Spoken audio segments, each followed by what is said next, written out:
Tucker, thanks for being here. Thanks for speaking the truth. And obviously, we have a lot that we can cover in a short amount of time.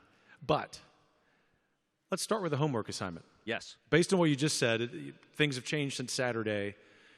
A lot of Americans in the center, and maybe even some of them, and they realized, oh, maybe I've not quite figured out what's been going on. A lot of us have been in that category. You've talked about that yourself.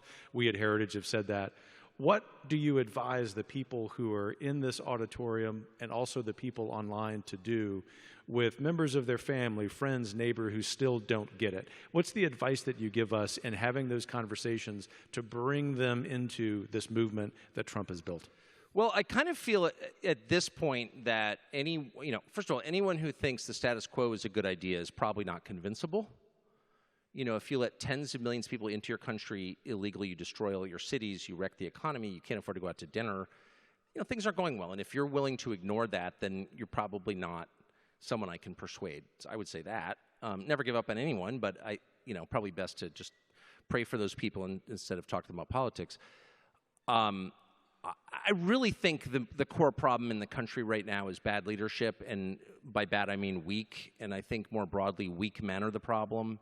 You watch these schools indoctrinate kids and try and turn them into freaks, circus freaks, and in the country that I grew up in, the dad would just punch the counselor out, put me in jail, I don't care. Like, you weirdo? I mean, that's like child molester stuff. Talking to my kids about sex without telling me? Where's dad? He should be beating this person, like physically. And I'm happy I just said I'm against violence, but that's like a very basic, that's the most basic requirement of fatherhood, but also of leadership more broadly, is to be willing to die for the people in your care, period. And if you're not willing to do that, you're contemptible. And what is that? What are we looking at when we acknowledge that? Well, we're looking at the fact, which is strength is the basic requirement of leadership. Weak leadership is an oxymoron. And with weak leaders, a nation dies, a family dies, a weak father will destroy a family. A weak officer will get his men killed, and a weak president will wreck his country. And that's exactly what we've seen. I mean, Biden's core problem is weakness. And what Trump displayed on Saturday was strength of the most basic kind that is absolutely impossible to fake. You can think whatever you want about Trump or whatever you've heard about Trump. You watch that tape, the guy is shot in the face and is bleeding and forces the Secret Service to allow him to stand up and faces the crowd. I mean, all men, when they're boys, tell themselves, well, something happened, I would jump right in and, you know what I mean? Like, I'd stop the shooter. But you don't know that, actually, because you're not faced with it. I mean, very few people are tested in the way Trump was tested on Saturday, and not only did he pass, he got the highest score ever recorded. And so you can't look at that, and it's not fakeable. That's just real. It's undeniably real. No one staged that.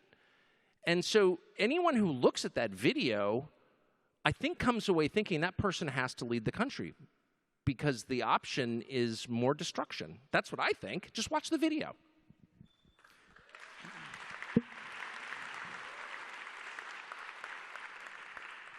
During your comment there and also your comment from the podium, it occurred to me that C.S. Lewis's great phrase, men without chests, is really apropos here.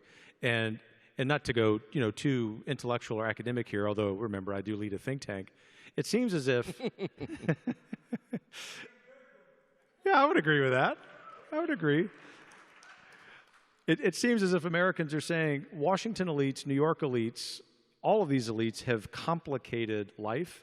And what Trump showed us in that moment of near tragedy, as you said, is just something basic. And what we're all yearning for is just a return to normal. And it is normal for a strong man, for a man, period, to respond the way you described to the school counselor, with all this disorder. It's normal, although very, very heroic on a tremendous scale for President Trump to have responded the way he did. But it shows how starved this country is for just normal things. What's your prediction for themes this week at the RNC from a messaging expert who's got his pulse on things? What should the campaign really focus on? Not just for President Trump and Mr. Vance, but for people out here in the audience and digitally who are going to be involved in local campaigns. What do we need to be emphasizing rhetorically? Well, I mean, I think, can I say one thing really quick, which is the definition of strength, I think, needs to be a little more precise. Strength is not abusive behavior or authoritarian behavior. That's what weak people do. That's what Gretchen Whitmer did during COVID in the neighboring state of Michigan. This is a demonstrably weak person with a facelift who's like terrified to go out in public, and yet she's telling people they can't buy paint in a paint store. That's not strength. That's fragility. She is fragile and brittle, and that's why she's acting that way. True strength is calm. That's the first thing about strength. Someone who's actually strong is in command, doesn't need to prove it, because people can smell it. The second thing about strength is it serves others. Willingness to die for the people you lead is a prerequisite, okay? I'm not afraid. I'm willing to lay down my life for you, okay? That's clearly the message of strength. It's what Trump displayed on Saturday, and people's reaction to it is amazing. They instantly calm down. Dad's home. Everything is okay. It's received on a visceral level. So to the extent that the campaign, and I'm not a messaging person, obviously, I'm like half insane and can't stop talking, so I'm not good at messaging, but to the extent that they can convey that, it's fine, actually. And I do think the campaign is trying to say that in its unity message. And a lot of people hear unity and they think, well, unity implies some sort of compromise, conversation. You can't have a conversation with people who are unwilling to compromise. The left, which is a religious movement, is unwilling to compromise on any level at all. They won't even admit men can't become women. So how can you have unity with people like that? And of course you can't. But I think what they're really trying to say is, let's ignore some of the insanity, actually. Be in charge. You don't need to constantly remind people you're in charge. Just do it. A good father's not constantly telling you how hard he works to, pay for the food you're eating. He just does it. And you notice after a while, and you're calmed by that. And I think maybe that's the message. We don't need to respond to all this nonsense. You're too small to respond to. That's what I would do. No one wants to hear, why is MSNBC still on the air? Nobody watches it. Same with CNN. Nobody watches it. And if I look back on my life, I've worked at both CNN and MSNBC. So for me, it's, the hatred is absolutely real. But too much, though. Too much. Unhelpfully. Don't feel hatred. That itself is a sign of weakness, in my opinion, and a lack of self-discipline. But why are we even talking about them? Nobody watches. Nobody watches. My nephew get drunk and post something on X, and he's got more viewers than MSNBC primetime. I'm serious. So, why are we even giving them oxygen by engaging with them? Their audience is tiny. I hope that's part of what they're saying. I saw Don Jr., who is really my favorite person in Trump world, who really I think does understand, I shouldn't even be saying this, but it's true, understands the voters and how they feel on a real level, on a gut level. But I saw him do an interview with MSNBC today, and they're like, are you going to separate more families at the border? Really? You let in tens of millions of illegal aliens and wreck our country, and that's your concern? And he just looked at the guy, he's like, yeah, go away. Enough.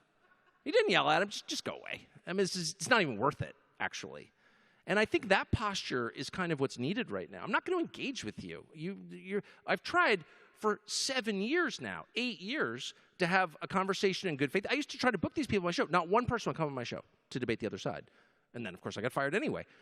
But it's better just to be, calm and in command. And I think that restores tranquility to the country faster than any rhetorical argument you could make.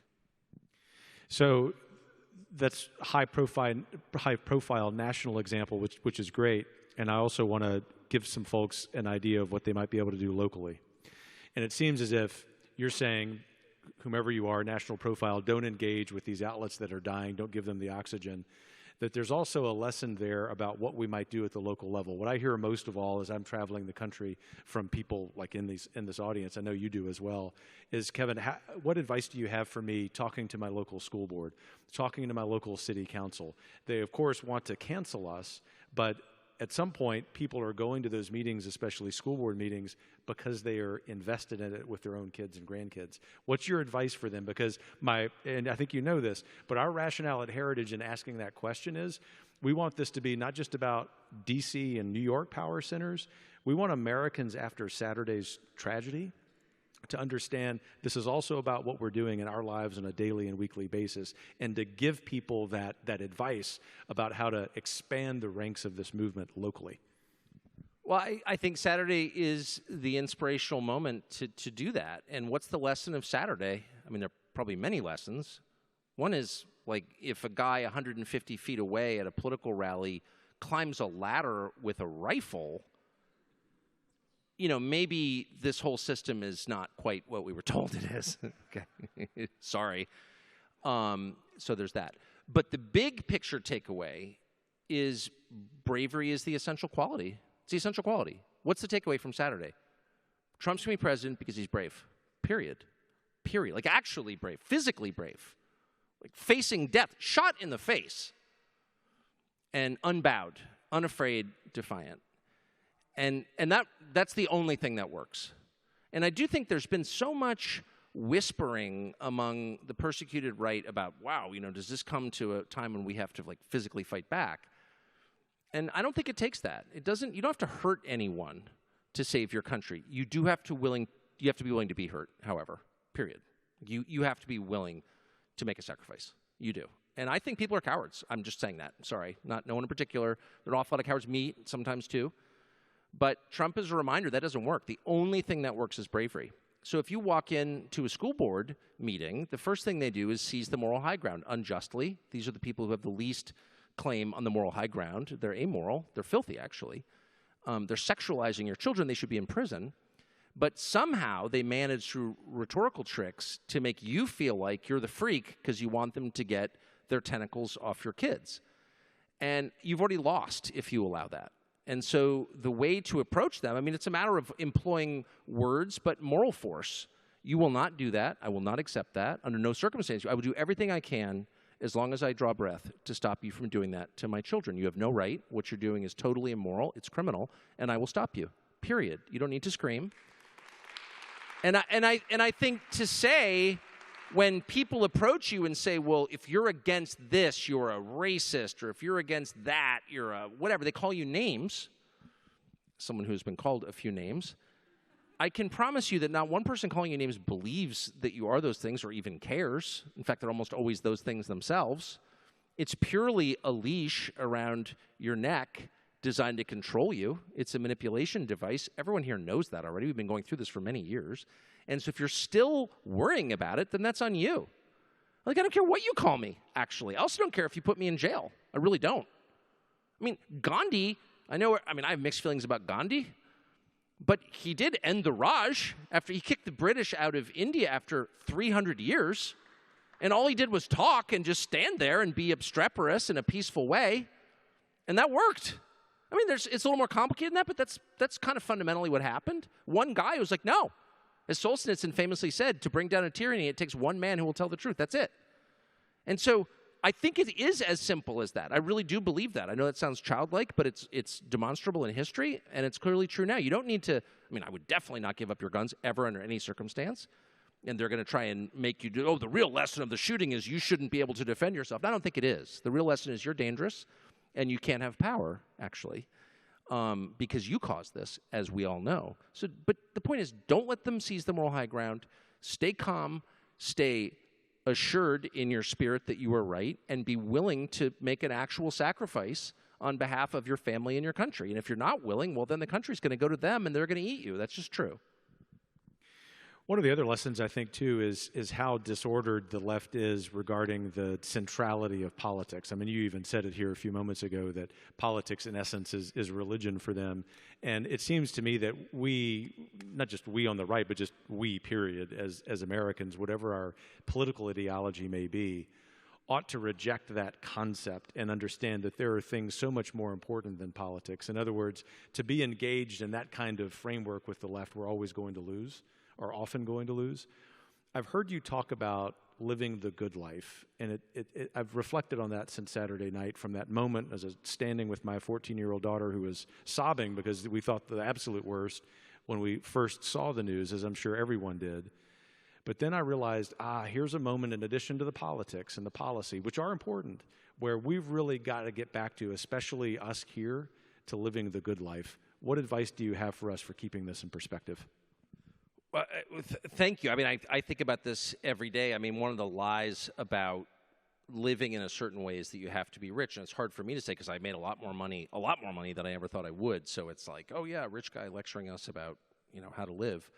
But if you saw how I actually lived, I think you'd see it could be done pretty cheaply. I'm not into spending money.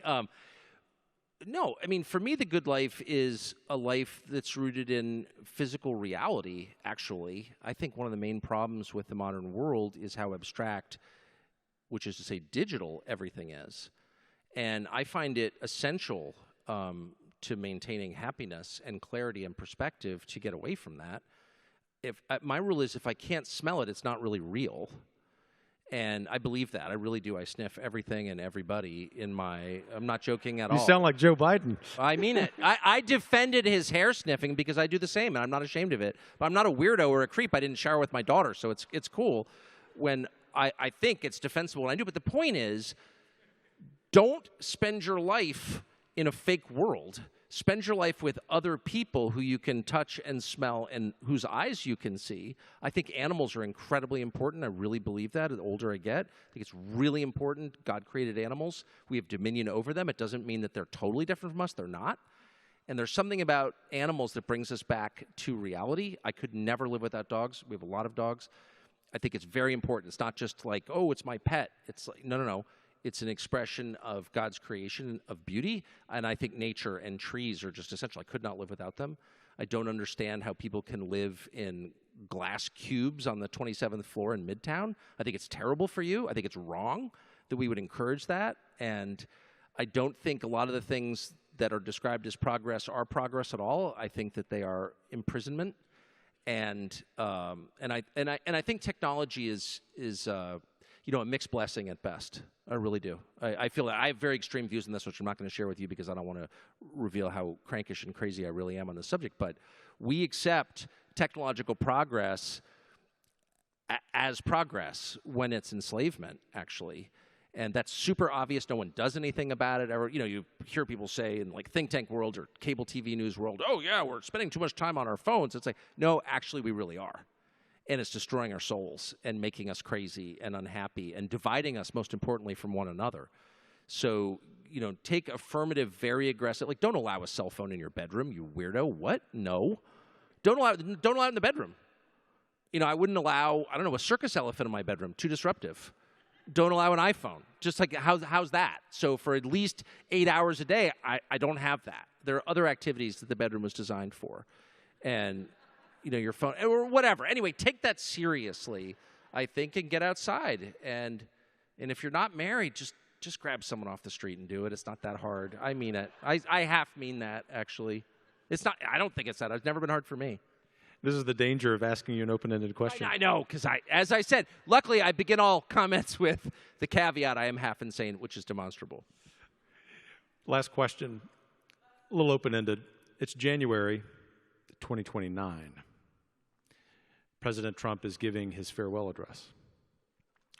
We tend to, on the political right, think in worst-case scenario terms, but we at Heritage, as you know, try to get people to think in best-case scenario terms. What's the best-case scenario for the message regarding what he's accomplished, but also, more importantly, where the country's going? Well, by far the most important question is, does the country hold together? And the country can only hold together if there is a consensus view, not a universal view, but a consensus view, a majority view, on what it is to be an American. It's not a racial group. It's not a linguistic designation. The population of the country has changed so radically in such a short period that it risks breaking apart because not enough people have enough in common with one another. That would be a tragedy. That would never end well, despite the fantasies you read on Twitter about how that's not going to happen without massive bloodshed. You don't want that to happen, period. So you want the country to hold together, but it can only hold together if most people understand that they are Americans because why? What do they have in common? It can't just be competing groups who are trying to screw the other ones out of some prize, some money that other people made. That's very quickly where we're going.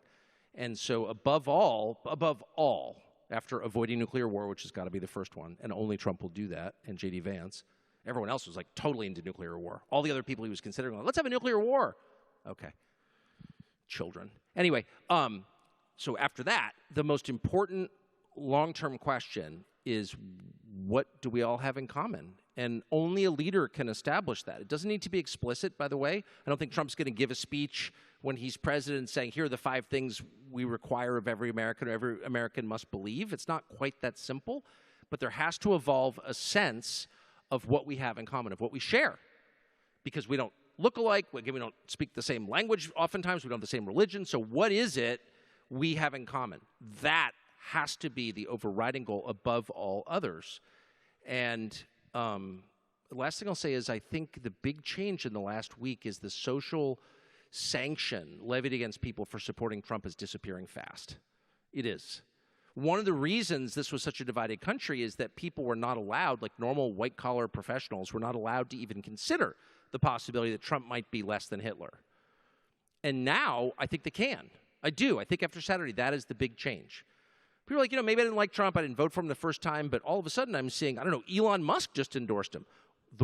I think the country's largest government contractor, a guy with an awful lot to lose. If there was anyone with a lot to lose, yeah, he's the richest guy in the world. Okay, he's also got the most to lose in the world. And that guy just endorsed Trump publicly about 5 minutes after the shooting. That is a watershed, in my opinion.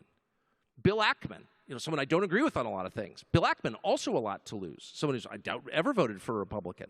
Those are signals to the rest of the country. Again, these are not people I necessarily agree with on the issues at all. However, what those gestures signal to everyone else, it's like, well, I guess I could do that if I wanted to also. That is a prerequisite for national healing and for national unity. Doesn't mean you have to agree with someone. In other words, if somebody said to me 4 years ago, like, you're not allowed to support Joe Biden. Well, I never supported Joe Biden. Of course, I don't agree with him on anything. I didn't yet hate Joe Biden. I now do. I'm ashamed to say I actually hate Joe Biden. But I don't want to feel that way, but I do. I do because he's wrecking my country. My kids live here. But if someone said to me 4 years ago, you're not allowed to support Joe Biden, I would say that's a bad thing. You should be allowed to support any candidate you want. This is a free society. It's a free country. It's a free country, a phrase that was common in my youth and now extinct, but it is still a free country. It must remain a free country. And in order for that to happen, you have to have the right as the average person to support anyone you want. And I do think you now have the right to support Trump, and that's the beginning of healing for us.